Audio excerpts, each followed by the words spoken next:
Next Sharmila వద్దు జగన్ ముద్దు ఇదేంది ఇది ఆర్కే మళ్ళా జగన్ సన్నిధికి చేరుకున్నారండి. మాట్లాడిన బయట కూడా ఇది ఉన్నట్టుంది. ఉందండి. అంటే ఆయన అంతకుముందు మాట్లాడిన బయట ఏంది, అసలు జగన్మోహన్ రెడ్డి గారి ముఖం చూడండి అని చెప్పాడు. ఇప్పుడు కరెక్ట్గా అది మాట్లాడి కూడా 4 రోజులు కూడా కాలేదనుకుంటా, 30 days కూడా అయినట్లేదు. 30 daysలోనే ఆయన మరలా వైఎస్ఆర్సీపీని వదిలిపెట్టడం, మరలా కాంగ్రెస్ పార్టీలో చేరటం, షర్మిల నాయకత్వంలో పార్టీలో చేరి తిరగటం, ప్రచారం చేయటం, మరలా అక్కడి నుంచి ఇప్పుడు మళ్ళీ వైఎస్ఆర్సీపీ పార్టీలో రావటం. అంటే 30 రోజుల్లోనే మొత్తం రౌండ్ తిరిగేశాడు. అంటే అక్కడ అసలు వెళ్ళి ఏం జరుగుతుందని కోవర్ట్ ఆపరేషన్ కోసం వెళ్ళాడా, లేక నిజంగానే అక్కడ అసలు ఏం జరుగుతుందనేటువంటి భావంతో తెలుసుకొని ఇక్కడికి మెసేజ్ ఇవ్వడం కోసం వెళ్ళాడా, లేక నిజంగానే ఇక్కడ కోపం వచ్చి అక్కడికి వెళ్ళి మళ్ళీ అక్కడ కోపం వచ్చి ఇక్కడికి వచ్చారా అనేటువంటిది కూడా ముఖ్యమైన అంశం.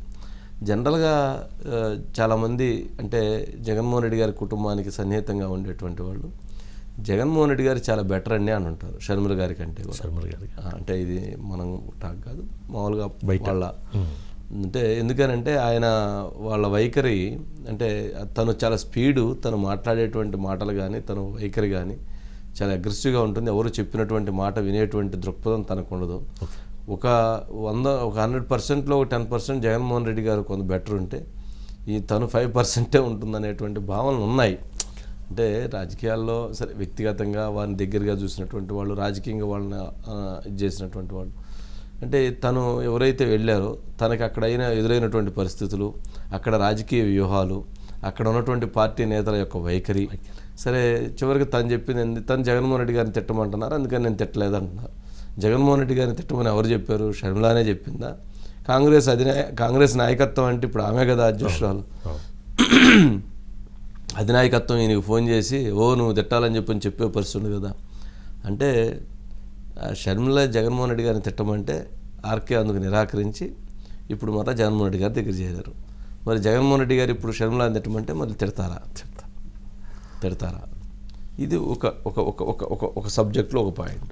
ఇంకో పాయింట్ ఏంటి, అసలు మంగళగిరిలో ఇప్పుడు లోకేష్ గారిని ఓడించాలి అంటే లోకేష్ను ఓడించడానికి ఎవరైతే ఆర్కే సరిపోడన్నటువంటి ఉద్దేశంతో చిరంజీవిని తీసుకొచ్చారు. ఒక 4 రోజులు అయిన తర్వాత చిరంజీవి కూడా సరిపోడని చెప్పి కోండ్రు కమలను తీసుకొచ్చారు. మధ్యలో ఎవరు హనుమంతురావు అని ఆయన పేరు వినిపించింది. చివరికి కాదు కోండ్రు కమల కుమార్తె అయితే ఇంకా బాగుంటుంది అని చెప్పి ఆమె పేరు వినిపించింది. చివరికి అసలు వీళ్ళు 5 కాదు, మనకు 6వ కృష్ణుడు మొదటి కృష్ణుడే కరెక్ట్ అని చెప్పి మరలా ఆర్కేని తీసుకొచ్చి నిలబెట్టే ప్రయత్నం చేస్తున్నారు. అంటే ఒక మంగళగిరి నియోజకవర్గంలో లోకేష్ను ఓడించడం కోసం వైఎస్ఆర్సీపీ పార్టీ ఎంత కసరత్తు చేస్తుంది, ఎంత యుద్ధం చేస్తుంది, ఎంత రాజకీయపరమైనటువంటి వ్యూహాలను రచిస్తుంది, ఎంతమంది అభ్యర్థుల యొక్క ఆలోచన విధానాన్ని పరిశీలిస్తుంది అనేటువంటిది చాలా ఆశ్చర్యంగా ఉంది. అంటే లోకేష్ను చూసి అంత భయపడుతున్నాడు ఆ జగన్మోహన్ రెడ్డి గారు అనేటువంటిది భావన. సరే ఇవన్నీ కొంచెం ఉంటుంటాయి, ఇవన్నీ కొద్దిగా పరిణామాలలో కొంచెం అటు ఇటుగా ఉంటాయి. బయట ఉంది సార్, ఒకసారి బయట ప్లే చేయండి. నా యొక్క వ్యక్తిగత కారణాల వల్ల ఈ రోజున నేను వైఎస్ఆర్ కాంగ్రెస్ పార్టీకి కూడా రాజీనామా చేస్తాను. అంటే ఈ రోజున నేను నా శాసనసభ సభ్యత్వానికి అదేవిధంగా వైఎస్ఆర్ కాంగ్రెస్ పార్టీకి కూడా రాజీనామా చేస్తూ ఇన్నాళ్ళు నాకు అవకాశం కల్పించినటువంటి జగన్మోహన్ రెడ్డి గారికి ధన్యవాదాలు తెలియజేస్తున్నాను. ఎన్ని బాకీలు ఉన్నాము, ఎన్ని ఇబ్బందులు పడతా పనిచేసాము, ఇన్ని చేసినా కూడా నిధులు ఇవ్వలేకపోతే అందులాగే ఎందుకంటే అతి ఇంపార్టెంట్ అయినటువంటి 2 బ్రిడ్జిలు పునర్నిర్మించాల్సినటువంటి అవసరం ఉందని ఎన్నిసార్లు ముఖ్యమంత్రి గారి దగ్గరికి వెళ్ళాము, ఎన్నిసార్లు నేను రాసినటువంటి లెటర్ల ద్వారా ఆయన కోరుకున్నాను. దాని నిర్మాణం చేపట్టకపోతే మనం ఏమని సమాధానం చెప్పగలుగుతాము? నేను కూడా షర్మిలమ్మ గారి సమక్షంలో ఆంధ్రప్రదేశ్లో కాంగ్రెస్ పార్టీలో చేరాలని చెప్పేసి భావిస్తూ ఉన్నాను. కాంగ్రెస్ పార్టీ అనేది మరి స్వతంత్రం రాకముందు నుంచి ఉన్నటువంటి పార్టీ భారతదేశంలో. పిసిసి అధ్యక్షులు రుద్రరాజు గారు కానివ్వండి, తర్వాత కార్యవర్గ సభ్యులు అందరూ కూడా ఉంటారు. వాళ్ళందరి సమక్షంలో షర్మిలమ్మ గారి దగ్గర చేరతాము, దాని తర్వాత నిర్ణయాలు ఉంటాయి. ఈ రోజున మంగళగిరిలో తిరిగి వైఎస్ఆర్ కాంగ్రెస్ పార్టీని గెలిపించడానికి 3వసారి నేను తిరిగి వైఎస్ఆర్ కాంగ్రెస్ పార్టీలోకి జగన్మోహన్ రెడ్డి గారి దగ్గర చేరడం జరిగింది. ఆ జగనన్న బాటలో నడవాలి అని చెప్పేసి నేను నిశ్చయించుకొని తిరిగి రావడం జరిగింది. వైనాట్ 175లో నేను కూడా భాగస్వామిని కావాలని, అదేవిధంగా 25కి 25 పార్లమెంటు స్థానాలు కూడా తిరిగి వైఎస్ఆర్ కాంగ్రెస్ పార్టీ కైవసం కావడానికి నా వంతు కృషిగా నేను పనిచేస్తూ ఇవాళ జగన్మోహన్ రెడ్డి గారికి చాలా స్పష్టంగా చెప్పుకోవడం జరిగింది. తనకి ఏంటంటే ఆయనకు అంటే శాసనసభ సభ్యత్వానికి పాటు పార్టీకి కూడా రాజీనామా చేశారండి ఆయన. సో మళ్ళీ ఇప్పుడు మళ్ళీ పార్టీలో జాయిన్ అవ్వడం ఎన్ని కష్టం, కానీ ఎవరు నుంచున్నా సరే నేను సహాయ సహకారాలు అందిస్తాను అని చెప్పిన ఆయన. సో ఆయనకి సీటు మరి డౌట్గానే కనిపిస్తవచ్చు, చెప్పలేము మరి. ఆయన సీట్ అంటే ముందు మొదలు పెట్టారు కదా, అంటే అక్కడ గమనించాడు అన్ని చెక్ బ్యాలెన్స్లు జరుగుతున్నాయి, సరే చివరికి నాకు ఇది వచ్చింది, మరి నేను వెళ్తే అనేటువంటి ఉద్దేశంతో వెళ్ళారు. ఇప్పుడు అలా అని అడిగి వేస్తే జగన్మోహన్ రెడ్డి గారు సీట్ ఇస్తారు, లేదు నాకే సీట్ ఇవ్వాలని అంటే జగన్మోహన్ రెడ్డి గారు రానివారు. అంటే వాళ్ళకి చాలా క్లారిటీ ఉంటుంది, అందుట్లో వాళ్ళకి కుటుంబ పరంగా లేదా ఆర్థిక పరంగా చాలా దగ్గర సంబంధాలు ఉన్నాయి. ఇప్పుడు రామ్కి ఎవరైతే వాళ్ళ బ్రదరు ఎంపీగా ఉన్నారు, ఆ పక్కన ఉన్నాయి రాజ్యసభ సభ్యులు, ఆయన ఎందుకు ఊరుకుంటాడు? ఆయన బయటికి వెళ్తే అక్కడ పార్టీని గెలిపించాలనేటువంటి లక్ష్యంతో పనిచేస్తున్నారు కదా వాళ్ళు, అందుకని ఆ రకమైన స్టెప్స్ తీసుకోరు. రాజేష్ ఉన్నారండి, రాజ్ కుమార్ ఉన్నారు. రాజేష్ సార్ ఏంటి పాపం ఆయన ఎందుకు అంత వేగంగా వెళ్ళాడు, అంత వేగంగా వచ్చాడు? రాజకీయ నాయకుల మాటలకి ఆ నరానికి నేలకి లేదనేటువంటిది ఎంత నిజమో, పాపం రాజకీయ నాయకుల మాటలకు కూడా అంత నరం లేని మాటలు చాలా చక్కగా మాట్లాడుతుంటారు. అంటే ఆయన ఎందుకు అంత వేగంగా వెళ్ళాడో, అంత వేగంగా ఎందుకు వచ్చాడో తెలియదు, కానీ మొత్తానికి కాంగ్రెస్ పార్టీ షర్మిల అసలు జగన్మోహన్ రెడ్డి గారిని తిట్టమంటుంది, అందుకని చెప్పని ఇండైరెక్ట్గా చివరికి షర్మిలకి స్ట్రోక్ ఇచ్చారు. ఏంటి అదే సార్, మొత్తం విలువలు, నిజాయితీ, నిబద్ధత అనే అంశాలు ప్రస్తావనకు వచ్చినప్పుడు ఇందులో నేను ముందు వరుసలో ఉన్నానని ఆర్కే ఎప్పుడు కూడా సొంత డబ్బా అయితే కొట్టుకుంటా ఉంటారు సార్. ఆయన పార్టీ నుంచి, వైసీపీ పార్టీ నుంచి వెళ్ళినప్పుడు స్పష్టంగా నేను శాసనసభ సభ్యత్వంతో పాటు నేను వైసీపీ పార్టీకి కూడా రాజీనామా చేస్తున్నా, ఇంకా జగన్ వెంట నడిచే ప్రసక్తే లేదు, షర్మిల వెంట నడుస్తా అన్నారు. షర్మిల వెంట చాలా యాక్టివ్ గా తిరిగారు.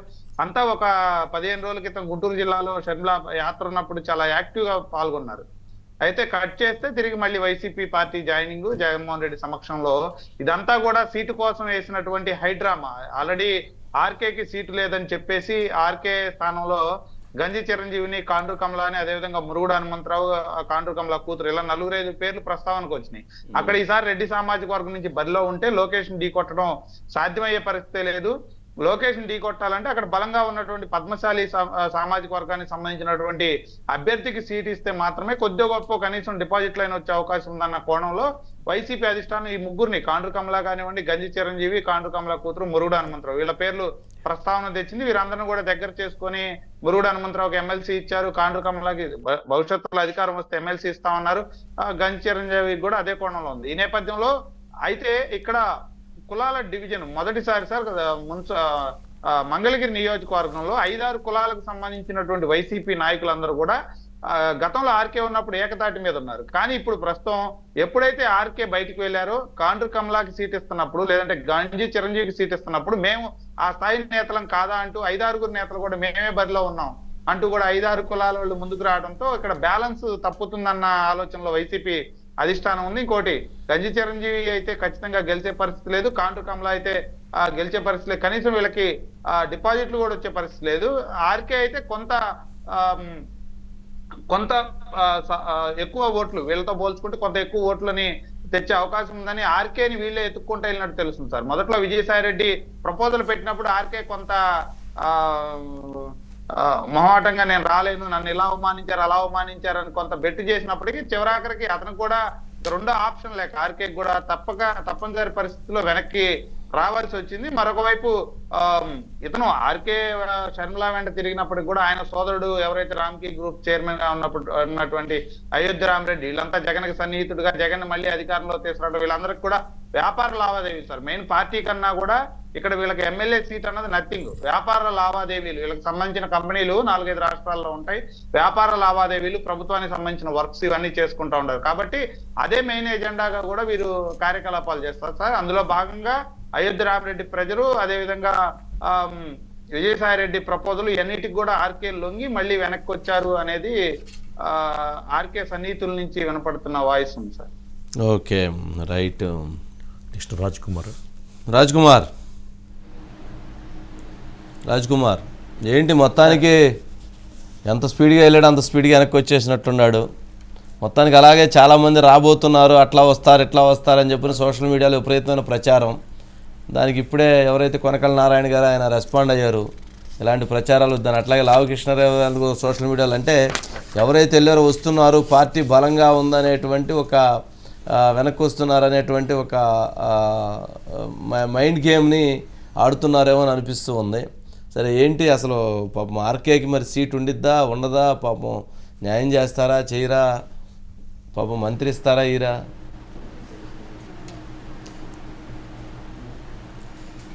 సార్ మీరు చెప్పిన విధంగా మంగళగిరి నియోజకవర్గంలో తెలుగుదేశం పార్టీ జాతీయ ప్రధాన కార్యదర్శి నారా లోకేష్ ఎప్పుడైతే అక్కడ పోటీ చేస్తానని చెప్పి బలంగా ఆ నియోజకవర్గ ప్రజలతో ఎప్పటికప్పుడు కూడా స్థానికంగా ఉన్నటువంటి సమస్యల మీద ఆ నియోజకవర్గ ఎమ్మెల్యే పనితీరు పైన కూడా లోకేష్ ఎప్పటికప్పుడు కూడా ప్రజలతో మమేకమవుతూ ఈ సమస్యలను ఎప్పుడైతే ఎండగడుతున్నారో అప్రమత్తమైనటువంటి వైఎస్ఆర్ కాంగ్రెస్ పార్టీ ఆ ఎమ్మెల్యే కూడా ఆళ్ళ రామకృష్ణారెడ్డి ఎప్పుడైతే ఆర్కే ఆ నియోజకవర్గ ప్రజల్లో ఏమాత్రం కూడా మనుగడ ప్రజల్లోకి వెళ్తుంటే గడప గడప పేరుతో వీరికి ఎదురవుతున్న సమస్యలతో ఎప్పుడైతే పార్టీలో మనకి ఇదే విధంగా కొనసాగితే మనకు వచ్చే ఎన్నికల్లో ఖచ్చితంగా కూడా పరాభవం ఎదురవుతుందని గమనించి తను పార్టీని వేయటం జరిగింది సార్. ఆ నియోజకవర్గంలో ఏమాత్రం కూడా నిధులు ఇప్పటి వరకు కూడా జరిగే పనులు ఏదైతే ఉన్నాయో అభివృద్ధి కార్యక్రమాలన్నీ కూడా దానికి సంబంధించి నిధులు కేటాయింపు విషయంలో కూడా సీఎం జగన్మోహన్ రెడ్డిని పలుమార్లు కలిసాము. ఇప్పటి వరకు కూడా సరైనటువంటి విధానంలో కూడా మాకు ఎక్కడ కూడా స్పందన రాలేదనేది ఆళ్ళ రామకృష్ణారెడ్డి చెప్పారు సార్. ఆ విధానంలో కొన్ని సమస్యలు ఇంకా పార్టీలో కూడా ఇంటర్నల్గా ఆయన పార్టీకి దూరం అవ్వటం, ఆ తర్వాత షర్మిల వెంట నడవటం, ఇదంతా కూడా చూసుకుంటే మరలా వైఎస్ఆర్ కాంగ్రెస్ పార్టీలోకి రీబ్యాక్ అయ్యి రావటాన్ని ఎవరైతే విజయసాయి రెడ్డి కానీ వైవి సుబ్బారెడ్డి కానీ చాలా కీలక పాత్ర పోషించారనేది ఇంటర్నల్గా అందుతున్నటువంటి సమాచారం sir. Vijayasai Reddy 2 days back హైదరాబాద్లో వెళ్ళి ఆళ్ళ రామకృష్ణారెడ్డిని కలవటం, ఇప్పుడు కూడా ప్రజెంట్ ఎంపీ ఆళ్ళ అయోధ్యరామిరెడ్డి వాళ్ళ బ్రదర్ కూడా ఆళ్ళ అయోధ్యరామిరెడ్డి సార్ రీజనల్ కోఆర్డినేటర్గా ఉన్నారు, ఎంపీగా ఉన్నారు, వైఎస్ఆర్ కాంగ్రెస్ పార్టీలో చాలా కీలక నేతగా ఉన్నారు. వీరు వ్యాపార లావాదేవీలు కూడా చాలా ఉన్నాయి సార్. అయితే ఈరోజు చాలా కీలకమైనటువంటి వ్యాఖ్య ఆయన మీడియాతో మాట్లాడుతూ కూడా చేశారు సార్.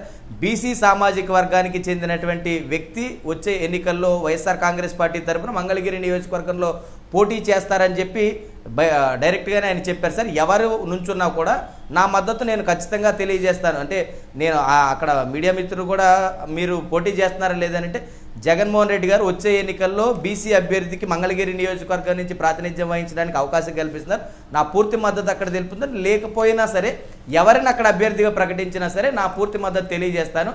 లేదా పార్టీకి నేను ఏ విధంగా సేవలు అందిస్తానో ఆ పూర్తి సేవలు కూడా పార్టీ వినియోగించుకుంటుంది. పార్టీకి ఎటువంటి సేవలు అవసరమో కూడా నేను ఆ విధమైనటువంటి సేవలు అందిస్తానని చెప్పారు సార్.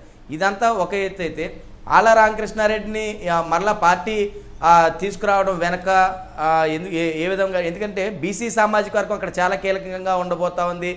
రెడ్డి సామాజిక వర్గానికి మరలా ఇస్తే వచ్చి గెలుపు అవకాశాలు తక్కువగా ఉన్నాయి అనేది లోకేష్ చాలా బలంగా వెళ్ళటం, ఇవన్నీ కూడా వైఎస్ఆర్ కాంగ్రెస్ పార్టీ ఆలోచించారు. ఇప్పుడు ఆళ్ళ రామకృష్ణారెడ్డి కనుక వెళితే పూర్తిగా కూడా ఉనికి కోల్పోయేటువంటి పరిస్థితి ఉంటుంది. ఎవరు బీసీ అభ్యర్థిని నిలబెట్టినా సిట్టింగ్ ఎమ్మెల్యేనే ఆ నియోజకవర్గం నుంచి తప్పుకుంటాం అనేది చాలా కీలకమైనటువంటి పరిణామంగా ఉంటుంది. దాని ఎఫెక్ట్ కూడా పార్టీ మీద చాలా పడేటువంటి అవకాశం ఉంటుంది కాబట్టి సార్ తన బ్రదర్ అయినటువంటి ఆళ్ళ అయోధ్యరామిరెడ్డి ఎంపీగా ఉన్నటువంటి ఆళ్ళ అయోధ్యరామిరెడ్డి చాలా కీలకంగా మారారు సార్.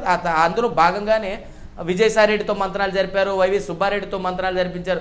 మొత్తానికి ఆ ఆర్కేని తీసుకురావడంతో చాలా కీలక పాత్ర పోషించారు సార్ వైఎస్ఆర్ కాంగ్రెస్ పార్టీలోకి ఉన్నటువంటి కీలక నేతలందరూ విజయసాయి రెడ్డి కావచ్చు, ఇటు సుబ్బారెడ్డి కావచ్చు సార్. ఓకే, దీని మీద కూడా మంగళగిరిలో కూడా నారా లోకేష్ ఓడిపోయినప్పటికి కూడా ఇక్కడ మహిళా సంఘాలకి స్త్రీ శక్తిని పెట్టి వాళ్ళని వాళ్ళ కాళ్ళ మీద వాళ్ళు నిలబడేలా చేసి ఒకసారి కొనకళ్ళ నారాయణ గారు బయట ఉంది, ఒకసారి